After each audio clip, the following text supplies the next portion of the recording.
The winner, te Toa Whakaihuwaka o ngā Whakataetae ā-Rohe o te Kāhui Maunga, o mai te pakipaki, whakanuia, Ngā Purapura o te Tai Hauāuru.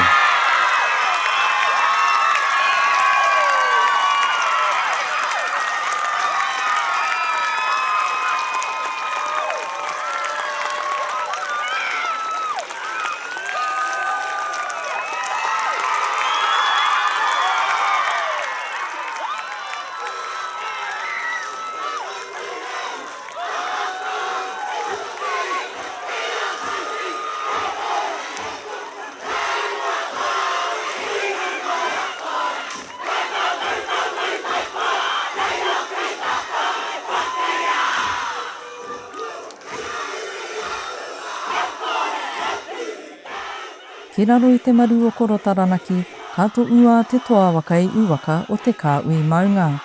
Tuatai ake me rere ngā mii ki ngā kapa katoa o tēnei roe. Ko ia I eke ai tēnei kaupapa I tēnei wikene, nō reira ko te taumata o ngā mii ki a rātou tira ngā kaiwaka wā. I roto I ēnei mii tonu, ko kona tonu, te wairua tonu me te wairua te kapa. Mana motu ake ki te kāinga, mata tū, mata ora, mata tini ki te ao. It's not really about us wanting to have, accolades and whatnot. It's about showing our next generation that anything is possible. E rua te kaumāwa ngā tau a Ngā Purapura e nganāna ki toi tū ei toa o te roe a kutai te wā. Tā heroine believed straight away, mana motu ake ki te kāinga, yes, we'll have it in Waitara.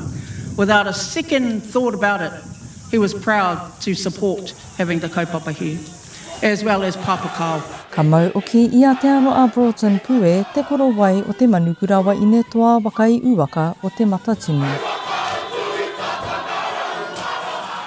Ka oki atu tātou ki te wāngai I te pā arakeke, e ki anō te kapu.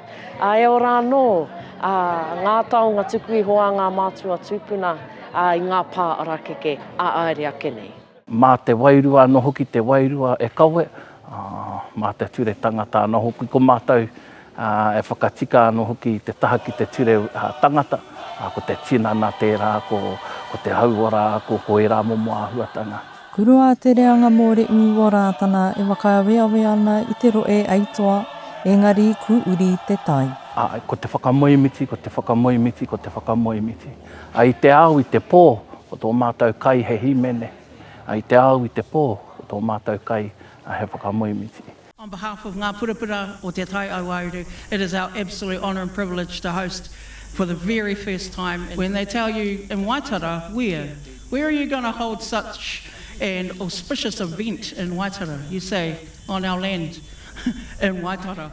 Ki te katoa uta mai ki runga I a mātou I tēnei o ngā Whakataetae ā-Rohe. Nō reira, kua ki katoa te ngā kau I te aroa, I tēnei tutukinga nui, I tēnei ekenga nui. Kaua mo te kapa o Ngā Purapura, engari mo tātou mo te Kāhui Maunga. Ko te mai nāia nei e wakarite mo te Whakataetae nui wakaara-ara o te matatini katu a te rātau. Ki opu ki Waikato. Alana Te Piki Broughton, Tai Hauāuru News.